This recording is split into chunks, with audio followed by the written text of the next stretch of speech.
Welcome to Fat Chicks on Top. This podcast contains frank discussions about the body, sexuality, and occasionally uses swear words, which may not be appropriate for people under the age of 18. This podcast also uses facts, statistics, and mathematics, which may not be appropriate for liberal arts majors. And this podcast relies on science and reality, which may not be appropriate for evangelicals.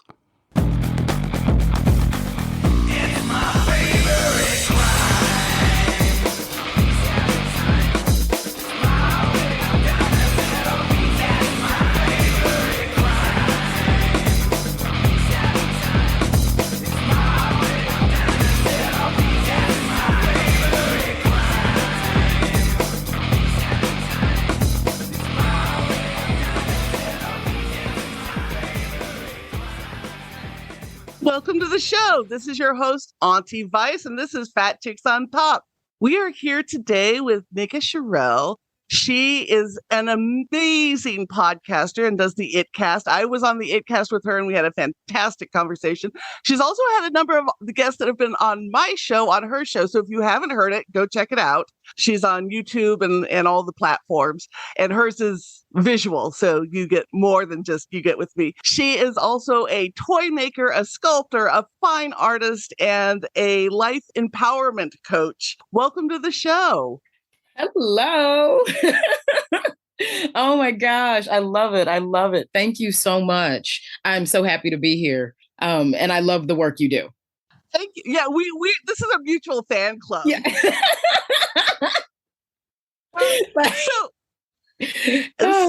So the ItCast covers similar topics to what we cover on Fat Chicks on Top. So I want to ask, how did you come to do that? Because you have a degree in fine arts. This is not you think of the Statue of David or fine paintings, and this is not let's talk about sex toys and being fat and thick and juicy. Right. So how'd you end up there? I love it. Thank you for that question. And it goes all the way back into my arts practice. One of the things that I focus on doing is creating a voice for people who often don't get heard.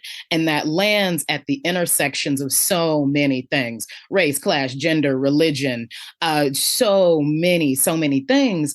And all of those things impact how we move through the world.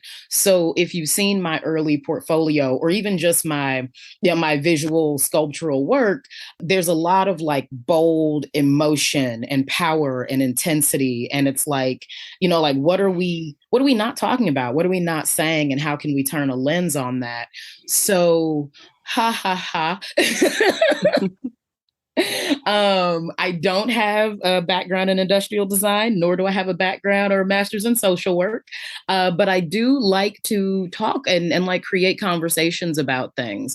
So, long story short, I made a political series in one of my as a part of my portfolio, and it talked about gender dominance and gender toxicity and how we all are striving to be the top of the totem pole. Doesn't matter what's in our pants. It matters about how we were ingrained and acculturated to be in this patriarchal, colonialist, capitalist system where like we have to have the biggest dick.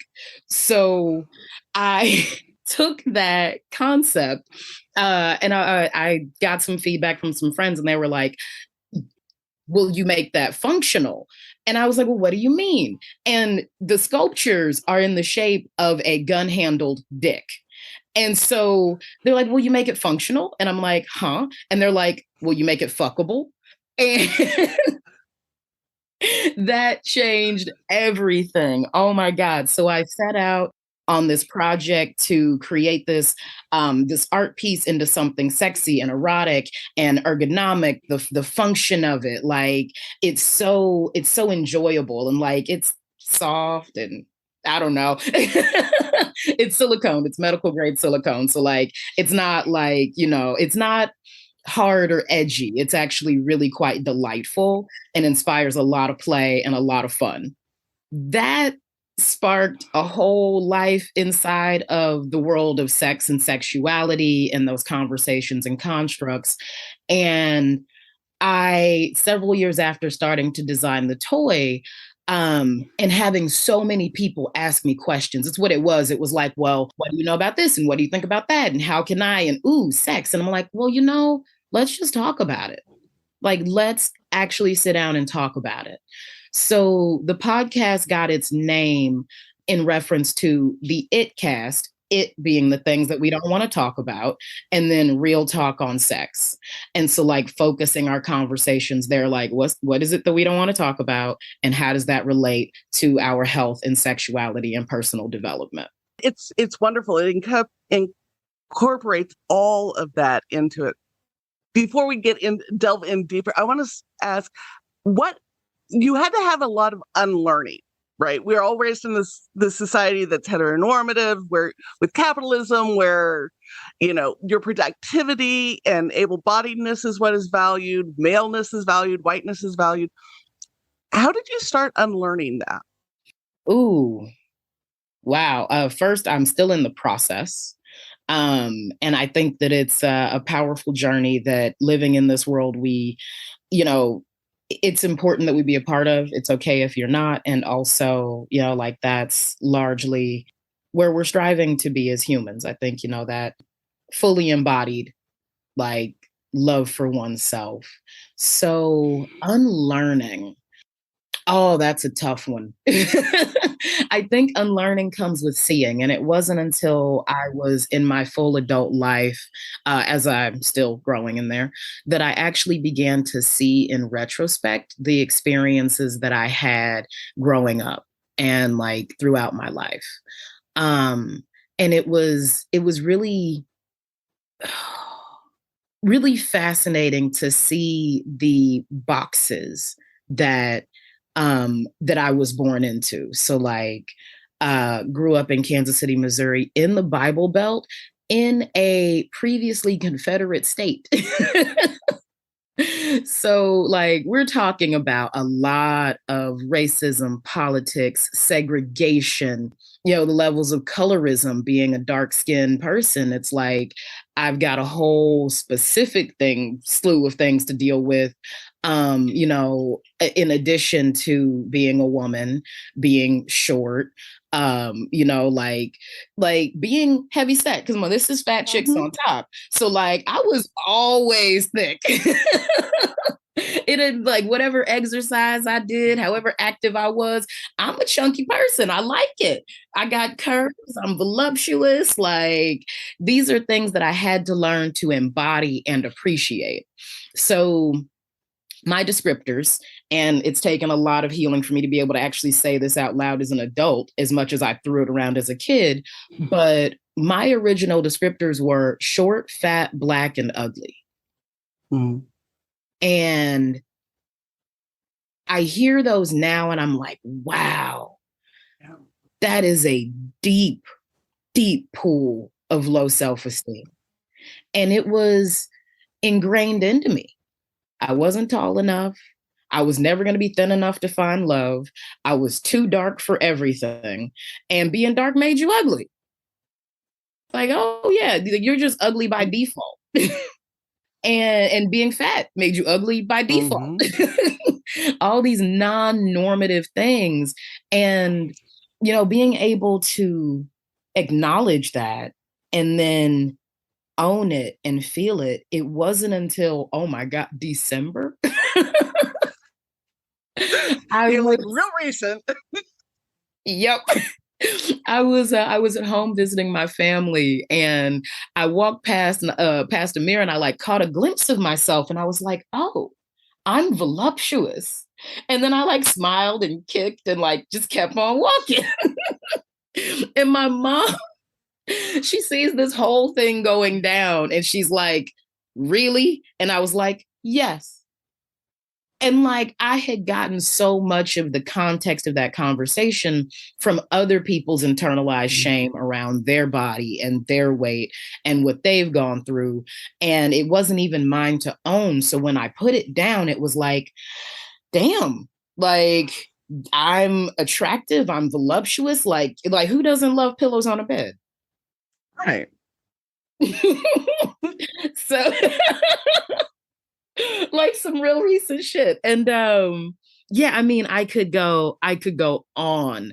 Like, yeah, just really learning to appreciate my beauty. My hair was a big thing.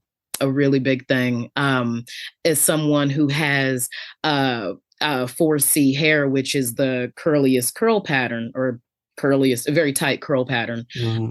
I was always given flack about the fact that my hair didn't lay down and it wasn't, quote unquote, easy to comb and all these other things. And, growing up in a hair salon, a Black hair salon in the segregated South, oh man, I was in like net weaves in the 6th grade. Wow.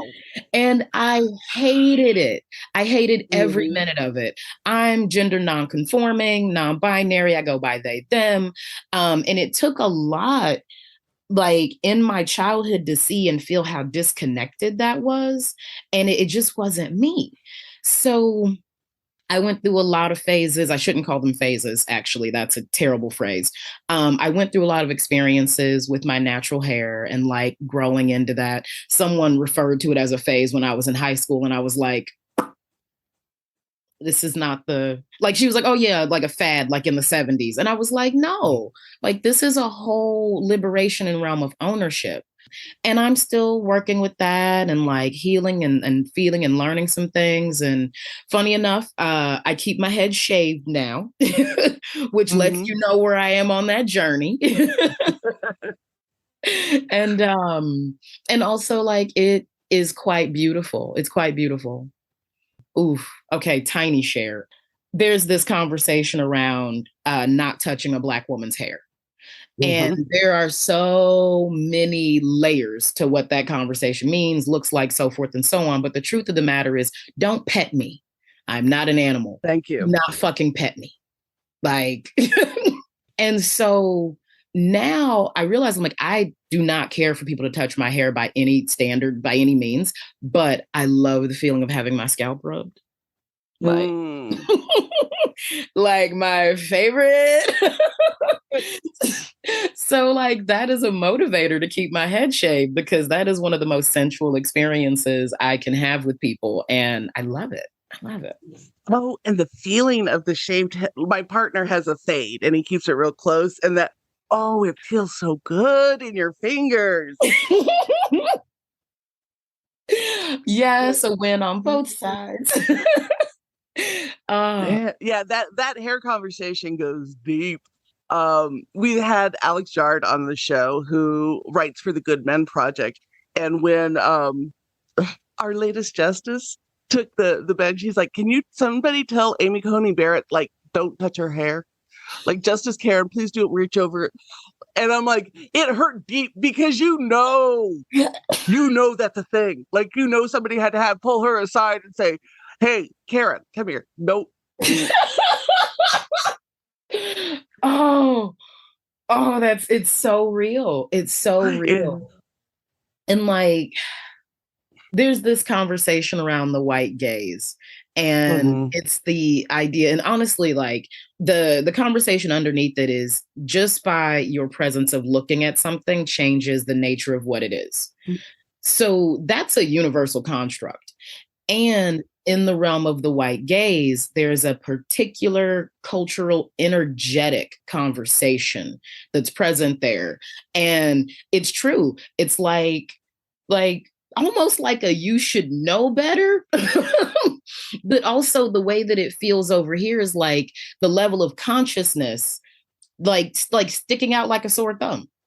Like it's deeply discomforting. I'm not speaking for Ketanji, I'm just talking for me right here. Well, and you would have had to struggle with that in art, right? Because different people are looking at that. Oh yeah. So our listeners can't hear, but the expression is like deep. So you want to talk about that a little bit, about struggling with that in your own artwork? Because man, your stuff is powerful, but it changes by the viewer. Yeah, it does. It really does. And thank you for that. One of the things that I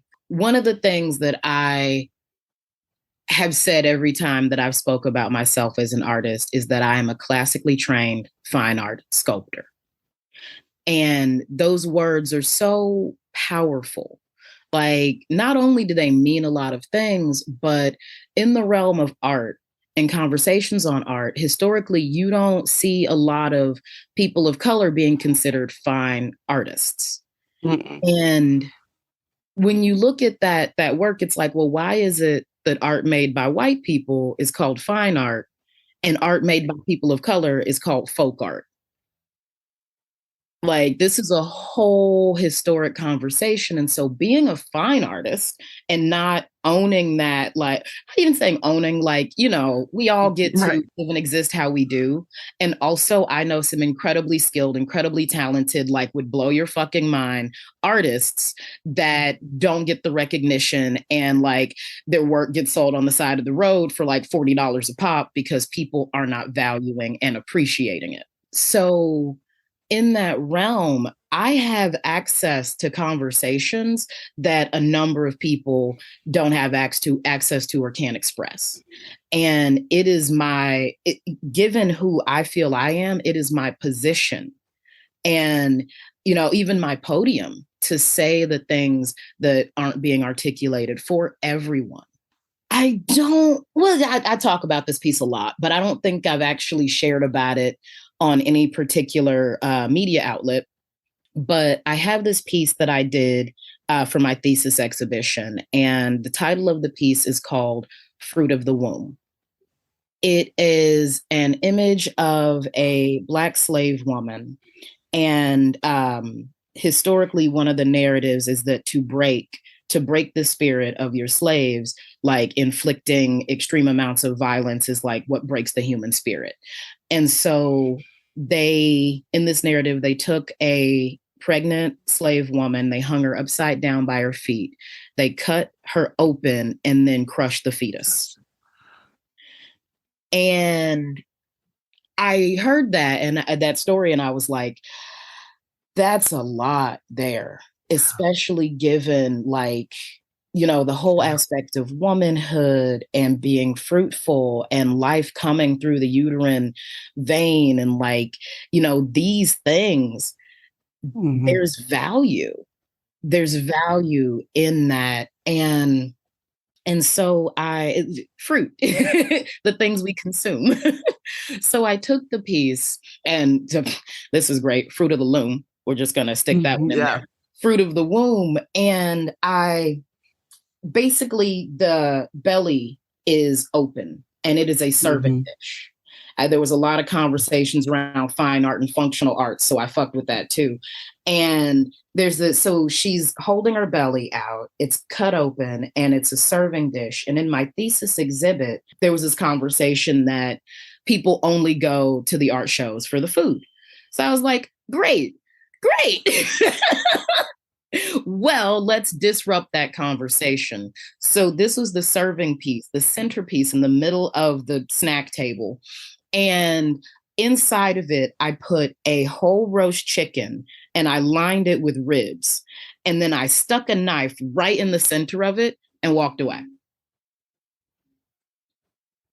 The reactions to that piece were so vast. It's hard to articulate, but I had two specific people comment. And one of them was a Black woman.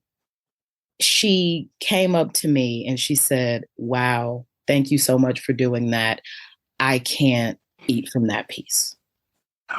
I can't. And then this gentleman approached me and he was like, I had to come back and tell you. I was just at your show and I got some food and I was walking to another gallery. And as I was eating like this really delicious piece of chicken, it hit me what I had just done. Yeah. And I had to come back and tell you that. Older white gentleman, I don't know if I said that, but it was one of those moments where it was like, you get this. You get the level and the, you know, the breakdown and the hurt and the shame. Like, there's a whole conversation that needs to be had from multiple angles so that we can feel it. So we can actually feel our humanity. It's like, how long have we been desensitized and shut down from our emotions to be a part of this machine? Like, this expands our humanity. And that's what I do with my work. It's like, even not seeing it, there's a visceral reaction to the description, because good Lord. As somebody who taught, American politics and history, I don't think most people grasp the depth of the violence and cruelty of slavery. And even with the little bit of education we give our kids now in K-12 around it, they're trying to even soften that and make it more acceptable. And the discussion that often happens, especially in school board meetings, is, well, we don't want to make white kids uncomfortable. Right. Oh my God. Oh. I don't want to cut you off, but yes, skin crawling. So, as a Black kid raised in a Confederate state, let's talk about the education you got growing up. Okay, you go hard. I like this show. For everyone who's the first time listener, watch every episode. This fucking love this. So that, funny enough, I have not experienced anything different anywhere that I've studied in the country. We had only one requirement for African American studies. In our whole 4 years of high school, we had to take 1 quarter, not a semester, 1 quarter of African American history condensed. Everything else was colonialist, world history from the colonialist perspective, and so many other things. And it was challenging. The schools were separated, segregated, the neighborhoods were segregated. There were all these different things. And so you've got people in this public school needing 1 quarter of this information, and you've got people in public schools just across town who are in a different district and they don't have that requirement. And then I went to art school. I'm like, let me not say a lot of extra. I don't want to defame my alma mater. And I love them. They were an incredible school. But they did the same thing. There was one multicultural humanities course, and it was a semester. And what they did is they combined African American history and Native American history as though it was this one thing from the colonialist perspective. And that was what was brought into the conversation. Angry making, especially to me and my best friend who happens to be Native American. I mean, we were sitting there seething. And I was the only student in this particular class. One of the assignments that we had was, what is your immigration story? Like, what's the conversation around your family migrating to this country? Where'd you come from? What, blah, blah, blah, blah, blah. And that face you're making right there, that face is exactly the face I made. I rolled my eyes so hard and I was taking some deep sighs. And I was like, are you fucking kidding me? So I walked out of that classroom determined to make an A, already had given my instructor, this is fucked up. And they were like, well, just do it anyway. Just give it a try. And this was another woman of color. She wasn't Black. She was person of color. And it was one of those moments where I got what she was saying.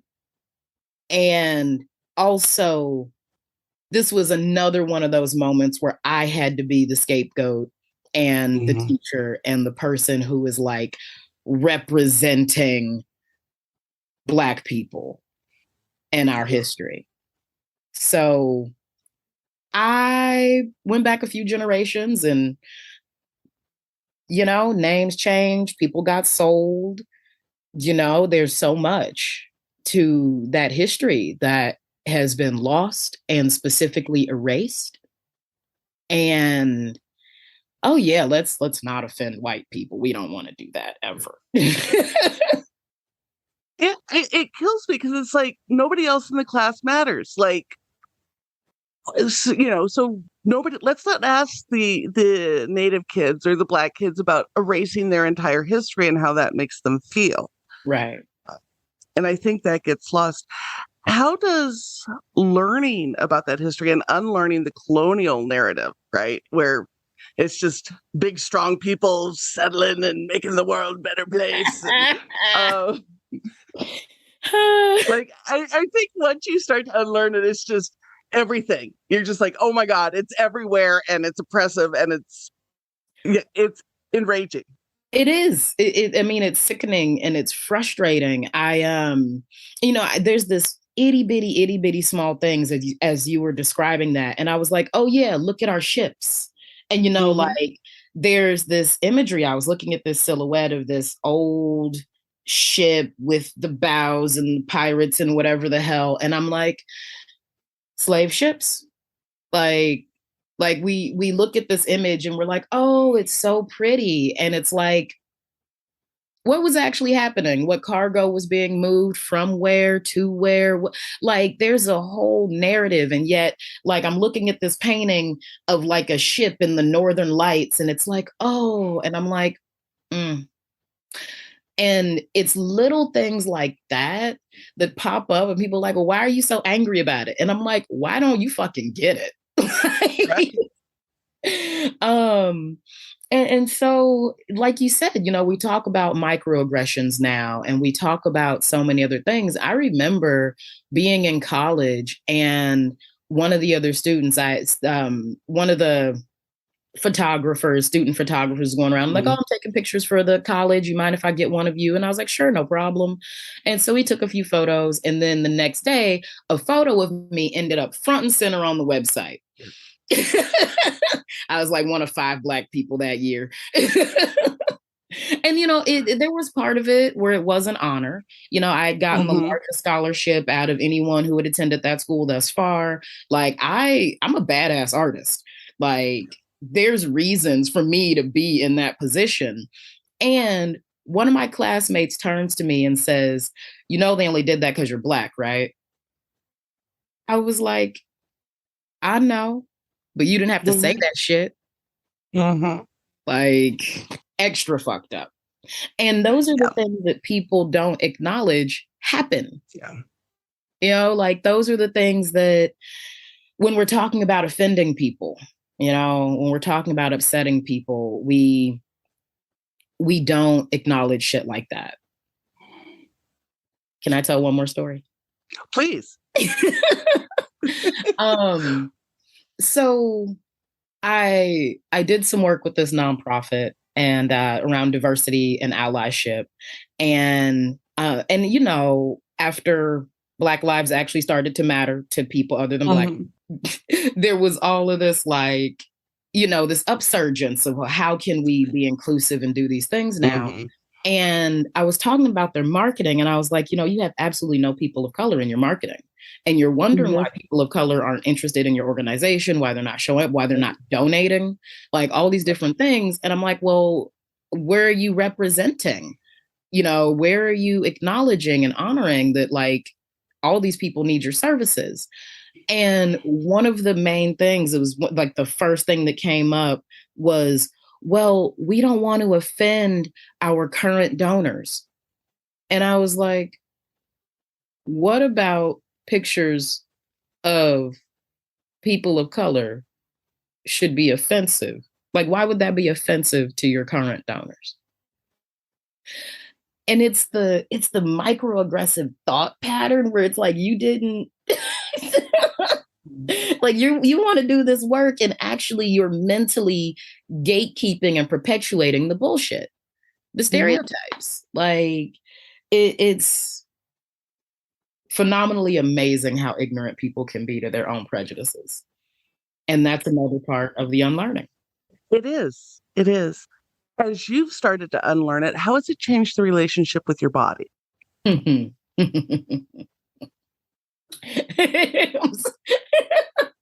So, I lead this workshop around releasing sexual shame, a pathway to freedom is what it's called. And so we actually like look at the things that have held us back and discover how to move forward empowered. And so the last time I led that workshop was at an event that was clothing minimal. Wasn't clothing optional, but clothing minimal if you wanted. And I had the opportunity to lead this workshop and I was like, oh my God, I'm going to lead this in my underwear. Like it was like, I kind of offhandedly thought about it. And a friend of mine was like, you have to do that. You have to do that.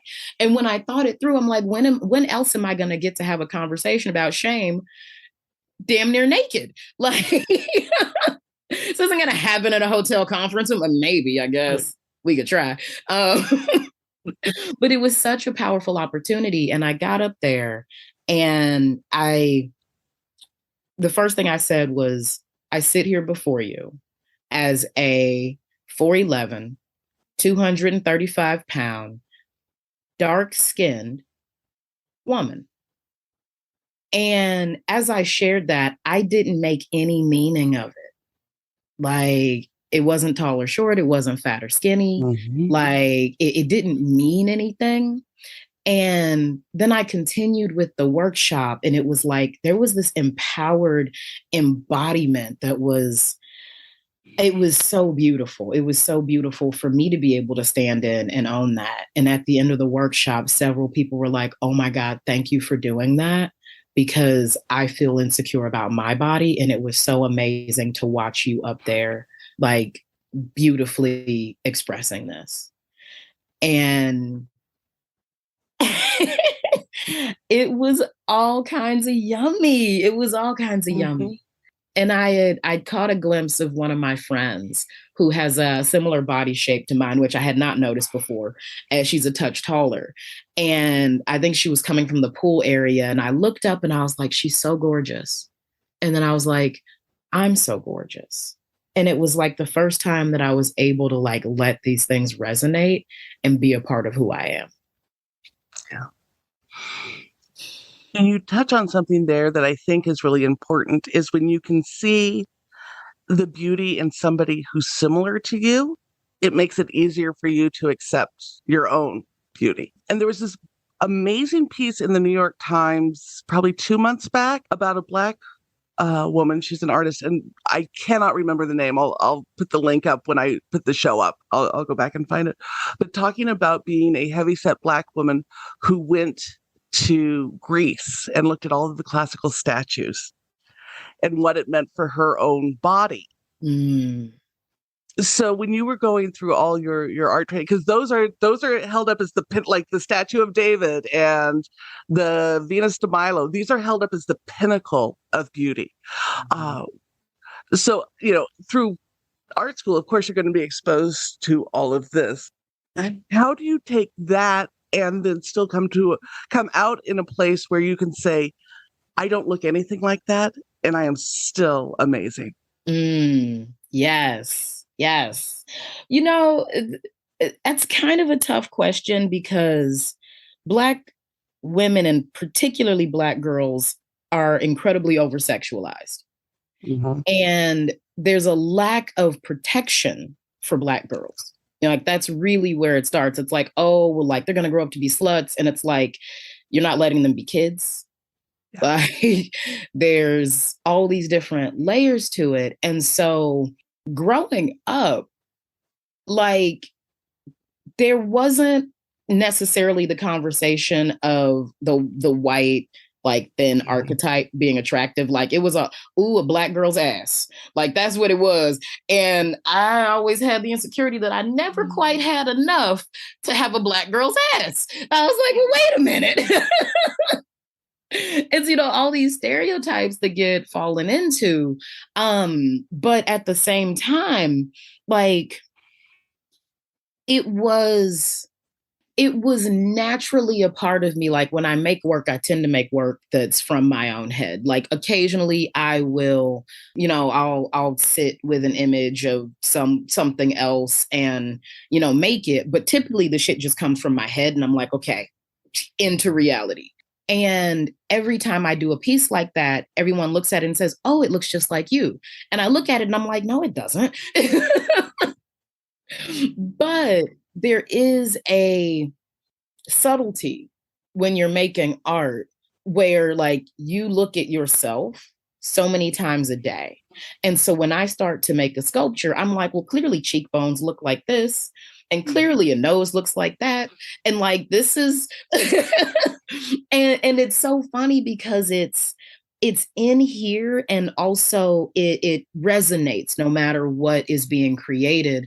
So I do have the experience in that space that it is more and more challenging to find fine art representations of people of color or voluptuous people. There was this one artist who did these gorgeous bronzes of these women that were like thick and juicy and had like long titties, like long, okay? If anyone out there is not familiar with naturally large breasts. And so, there were they were phenomenal and they were all still in the realm of the white archetype. But to be able to see, stepping outside of that work and also like as a larger bodied person, I've had people point out that like that's not typically the creation of my art. I have some life drawings that like I love, they're gorgeous. And a friend of mine looked at those and she was like, that's a white lady. And I looked at it and I was like, yeah. But what wasn't present for me in that conversation was that I had actually drawn those in a life drawing class where the model was a white lady. And so I do incredibly like highly realistic imagery. So like, that's just what I drew. Also, that's what's offered in the realm of fine art because that's what's offered. And I think as more people are allowed into this space, we will have more models of color and we will have more, different experiences that are less stereotypical than some of the ones we do now. And I think that those are very important things. But, outside of my own view and experience of myself, there's structured anatomy and the way in which things are done. Mm-hmm. I guess when I say structured anatomy too, there's a white archetype to that.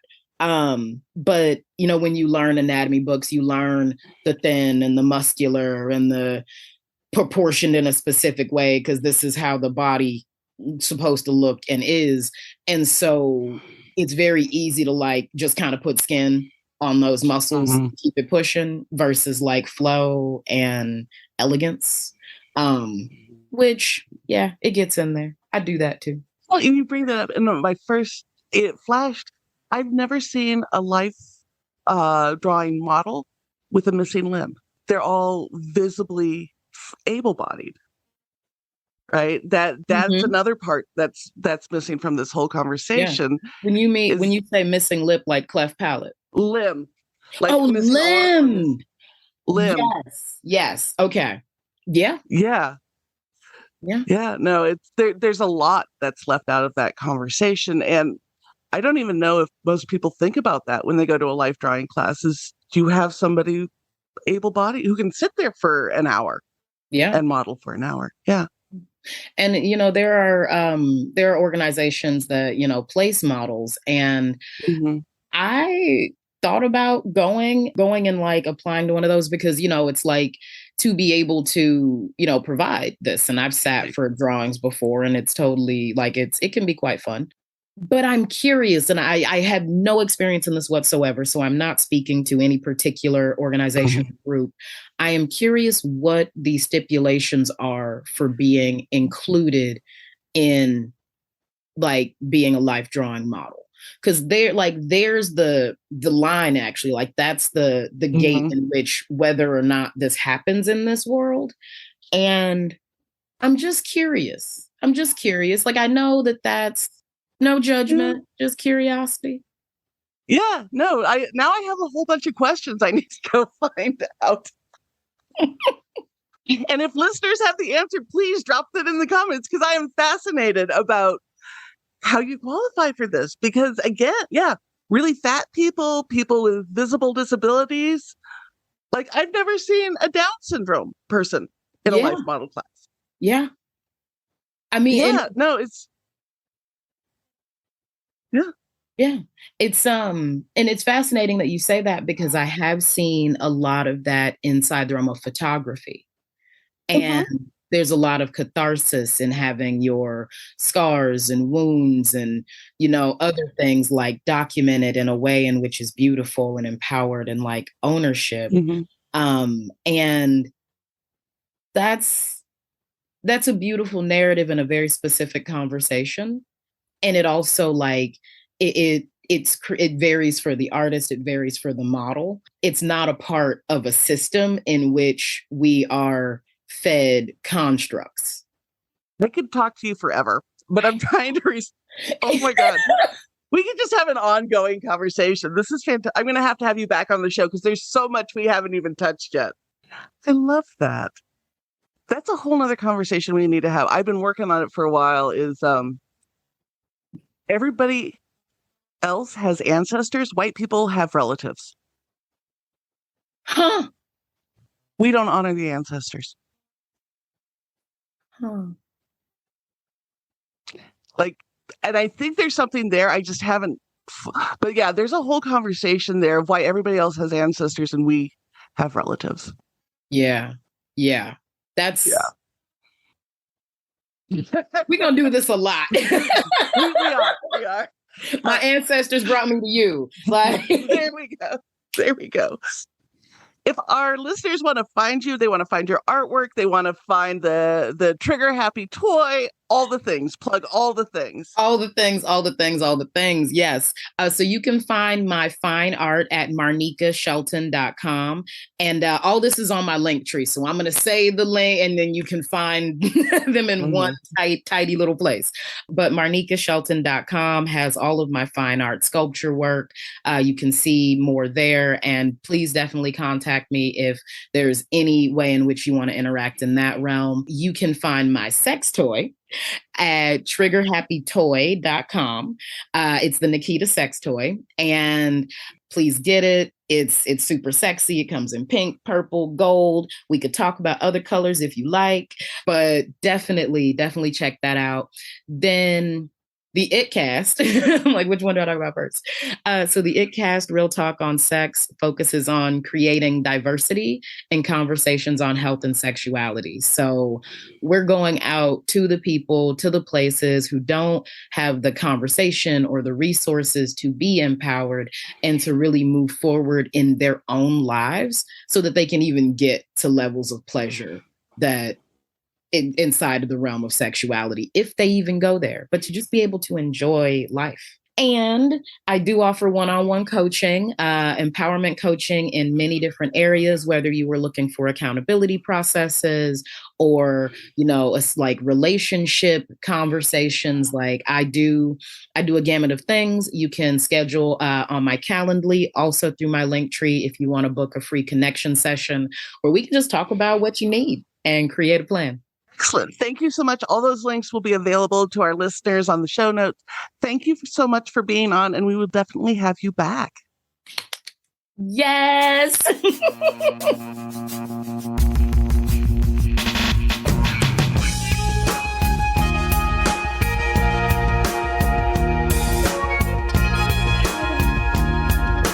This is your Auntie Vice. If you're looking for some great sex toys, check out thesexshed.com this week and use code Rebecca10 for 10% off any purchases. If you're looking for books and gear, Wicked Grounds is now offering personal shoppers on Wednesday. Contact wickedgrounds.com and work with somebody to find the things that best fit you. Finally, check out loveletterstoaunicorn.com this week. I'm working with a couple of academics on sexuality research. Please consider participating. Thank you.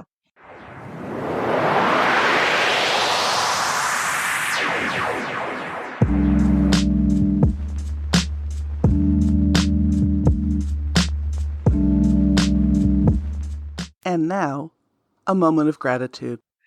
That's a good question. Like, I'm grateful for so many things. Like, there isn't a specific word that's arising, but like my life.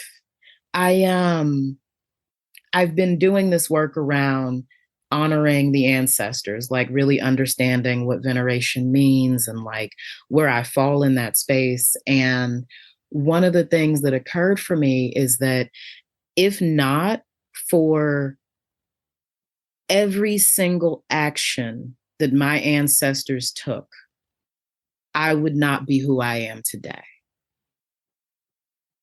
So I'm really grateful for my ancestors and the people who brought me on this journey to be able to do what I do in the world.